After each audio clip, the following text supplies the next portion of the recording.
Now, the goal of the initial meeting is to develop a sense of respect and trust with your Italian associates or colleagues. And so therefore, appointments are mandatory and should be made within 3 to 4 weeks before the scheduled meeting.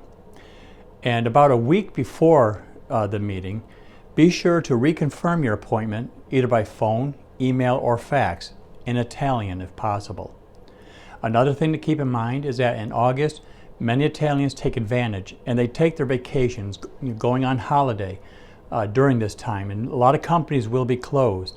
So be sure to avoid that time for meetings unless your Italian counterpart suggests that you make one there.